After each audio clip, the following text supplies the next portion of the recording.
সম্পূর্ণ সুস্থ মণিমালা জলপরী বাঁশের বাড়ির দড়ি টানতে টানতে লোকটির কাছে নিয়ে যায়। তারপর তাকে যতীন ভাসমান বাঁশের বাড়িতে তুলে রক্ষা করে।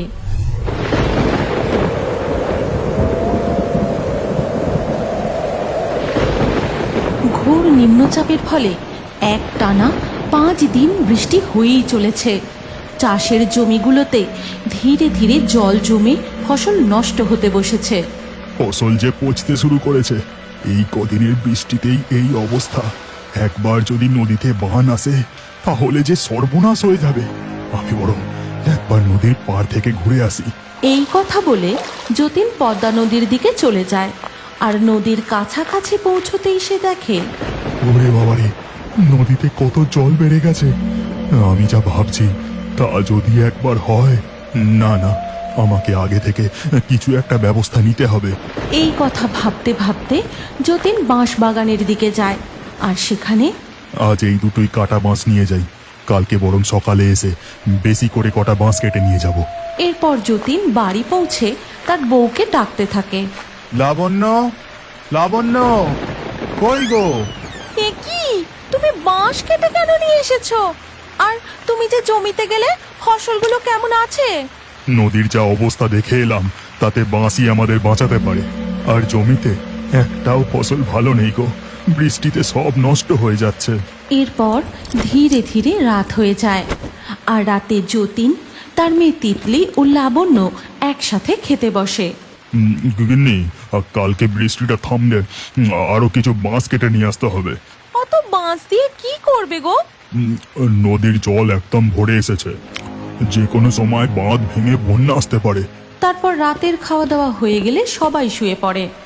এরপর রাত যত বাড়ে তার সাথে বৃষ্টির বেগও বাড়তে থাকে। সারা রাত ঝমঝম করে বৃষ্টি হয়েই চলে। ওদিকে বহু দূরে জঙ্গলের নদীতে দেখা যায়, আমি আর এগোতে পারছি না, আমি যে খুব আহত। তুমি আমাদের মেয়েকে নিয়ে নিরাপদ কোনো জলাশয় বা পুকুরে আশ্রয় নাও। তোমরা আমার জন্য চিন্তা করো না। আমার জন্য এই প্রবল নদীর স্রোতে আর দাঁড়িয়ে থেকো না, চলে যাও তোমরা। না মণিমালা, আমরা তোমাকে ছেড়ে কোথাও যাব না। মা, আমিও তোমাকে ছেড়ে কোথাও যাব না, কোথাও যাব না মা। ঠিক সেই সময় হঠাৎ নদীতে জোরে স্রোত আসে। আর সেই স্রোতেই আহত মণিমালা জলপরী নিজেকে আটকে রাখতে না পেরে জলের টানে ভেসে যায়। মা, তুমি কোথায় চলে যাচ্ছ? তুমি আমাকে ছেড়ে যেও না মা। ও মা, তুমি আমার কাছে আসো, যেও না আমাকে ছেড়ে। মণিমালা, মণিমালা, তোমার কিচ্ছু হবে না। আমি আসছি, আমি তোমাকে বাঁচাতে আসছি।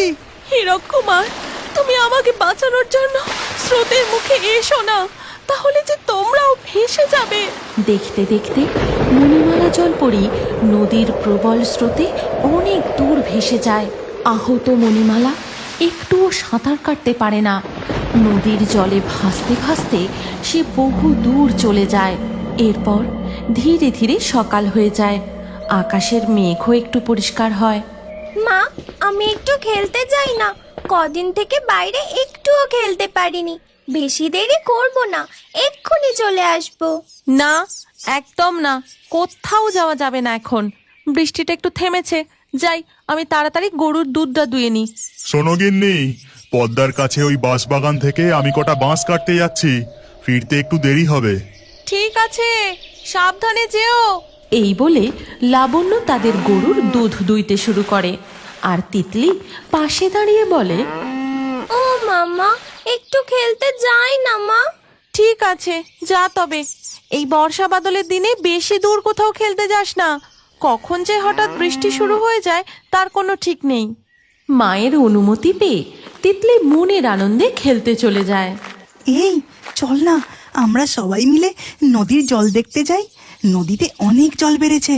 না না, নদীর কাছে যাওয়া ঠিক হবে না, ওখানে বিপদ হতে পারে। চল না, কিচ্ছু হবে না। আমরা দূর থেকে নদীর জল দেখেই চলে আসবো। ঠিক আছে, চল তবে। তিতলি ও তার বন্ধুরা মিলে খেলতে খেলতে পদ্মা নদীর জল দেখতে চলে যায়। আর ওদিকে যতীন বাঁশ বাগানে। বাঁশগুলো কাটা হয়ে গেছে, এবার তাড়াতাড়ি বাড়ি নিয়ে যাই, কাজ শুরু করতে হবে। এমন সময় যতীন হঠাৎ নদীর পাড় থেকে কার যেন কান্নার শব্দ শুনতে পায়। নদীর দিক থেকে কার যেন কান্নার শব্দ পাচ্ছি না। হ্যাঁ, যাই একবার গিয়ে দেখি। যতীন নদীর পাড়ে গিয়ে দেখে এক আশ্চর্য ঘটনা। নদীর ধারে একটা গাছের গুঁড়িতে আটকে রয়েছে এক জলপরী। যতীন তার কষ্ট দেখে তার কাছে যায় আর জিজ্ঞাসা করে, জলপরি, তুমি তো আহত, তুমি এখানে এলে কিভাবে? বন্যার স্রোতে আমি আমার পরিবার থেকে বিচ্ছিন্ন হয়ে চলে এসেছি। আমি আর পারছি না, মনে হয় এবার আমার সময় হয়ে এসেছে। তুমি চিন্তা করো না জলপরি, আমি তোমায় সুস্থ করে তুলবো, তোমার কিচ্ছু হবে না। এই কথা বলে যতীন সবার চোখের আড়ালে জলপরীকে তাদের বাড়ি নিয়ে এসে চৌবাচ্চায় রেখে দেয়। তারপর তার বউকে ডাকে। লাবণ্য, লাবণ্য, তাড়াতাড়ি করে জড়িবুটির ওষুধটা এখানে নিয়ে আসো। কি হলো গো তোমার? আমি এক্ষুনি আসছি। লাবণ্য সেখানে ঔষধি নিয়ে আসতেই যতীন তাকে জলপরীর ব্যাপারে সবটা খুলে বলে। তারপর লাবণ্য অতি যত্নে মণিমালা জলপরীর ক্ষতস্থানে ঔষধি লাগিয়ে দেয়। এবার আমি তাড়াতাড়ি করে ওই কাটা বাঁশগুলো গিয়ে নিয়ে আসি। এই কথা বলে যতীন কাটা বাঁশগুলো সেখান থেকে নিয়ে এসে জলপরীর চৌবাচ্চার পাশে তাদের উঠানে রাখে। এরপর আবার বিদ্যুৎ গর্জে শুরু হয় ঝমঝম করে বৃষ্টি। সব কটা বাঁশ জড়ো হয়ে গেছে, তাড়াতাড়ি কাজ শুরু করে দিই। এই বলে যতীন তার কাজ শুরু করে দেয়। তখন তিতলি ভিজতে ভিজতে দৌড়ে বাড়ি ফিরে আসে, আর তাই দেখে তার মা তাকে খুব বকা দেয়। তোকে আমি কতবার করে বারণ করলাম, বললাম তাড়াতাড়ি বাড়ি ফিরে আসবি, না হলে বৃষ্টিতে ভিজে যাবি। তুমি আমাকে আর বকবে না বলো, তাহলে তোমাকে একটা কথা বলবো। কি এমন কথা? ঠিক আছে বল, আমি বকবো না। জানো মা, আমরা বন্ধুরা মিলে নদীর যেই দিকটা কেউ যায় না সেখানে গিয়েছিলাম। দেখি একটা জায়গা দিয়ে গ্রামে হুহু করে জল ঢুকছে। বলিস কি? দাঁড়া, এ কথা এক্ষুনি তোর বাবাকে জানাতে হবে। লাবণ্য দৌড়ে উঠানে গিয়ে যতীনকে গ্রামে জল ঢোকার ব্যাপারটা জানায়। তারপর লাবণ্য লক্ষ্য করে যে তার স্বামী বাঁশ দিয়ে একটি সুন্দর বাড়ি বানিয়েছে। এক্ষুনি আমাকে গ্রামে খবর দিতে হবে, বন্যার জলে সব ভেসে যাওয়ার আগে সবাইকে সতর্ক করতে হবে। এই কথা বলে যতীন সবার বাড়ির সামনে গিয়ে গিয়ে গ্রামে জল ঢোকার খবরটা দিতে থাকে। শোনো গো শোনো, পদ্মার জল গ্রামে ঢুকতে শুরু করেছে। তোমরা যে যা পারো ঘর ছেড়ে দূরে কোথাও চলে যাও, উঁচু স্থানে আশ্রয় নাও। এরপর গ্রামের মানুষজন বন্যা থেকে প্রাণ বাঁচাতে যে যেখানে পারে নিরাপদ জায়গায় চলে যায়। ততক্ষণে নদীর জল উপচে গ্রামে প্রবেশ করতে থাকে। যতীন বাড়ি ফিরে গিয়ে তার মেয়ে, বউ ও গরুকে নিয়ে জলে ভাসমান বাঁশের ঘরে আশ্রয় নেয়। এরপর জল বেড়ে বন্যার আকার ধারণ করে। তখন তিতলি হঠাৎ লক্ষ্য করে, মা, বাবা, ওই দেখো কে একজন জলে ভেসে যাচ্ছে। ও যে সাঁতার কাটতে পারছে না, এক্ষুনি ওকে জল থেকে টেনে না তুললে বিপদ হয়ে যাবে। কিন্তু তাড়াতাড়ি ওর কাছে পৌঁছবো কি করে? এমন অবস্থা দেখে জলপরী বলে, চিন্তা করো না, তোমার এই বাঁশের বাড়ির সাথে যে দড়িটা বাঁধা আছে এটা আমি টেনে ওই লোকটার কাছ পর্যন্ত নিয়ে যাচ্ছি। সম্পূর্ণ সুস্থ মণিমালা জলপরী বাঁশের বাড়ির দড়ি টানতে টানতে লোকটির কাছে নিয়ে যায়। তারপর তাকে যতীন ভাসমান বাঁশের বাড়িতে তুলে রক্ষা করে।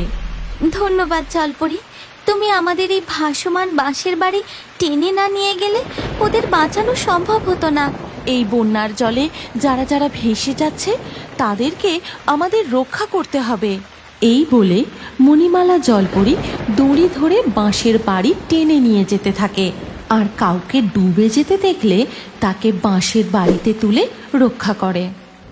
তোমরা কি জানতে চাও এরপর মণিমালা জলপরী তার স্বামী ও মেয়ের কাছে ফিরে যেতে পারবে কিনা? তারাও কি এই বন্যার হাত থেকে রক্ষা পেয়েছে?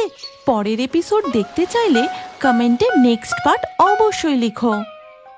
এই গল্পের পরবর্তী পর্ব যদি তুমি দেখতে চাও তাহলে কমেন্টে নেক্সট পার্ট অবশ্যই লিখো, আর আমাদের রিও বার্ডস ফেসবুক পেজটি এক্ষুনি ফলো করে নাও। এই গল্পটি ভালো লাগলে লাইক করে শেয়ার করে দাও।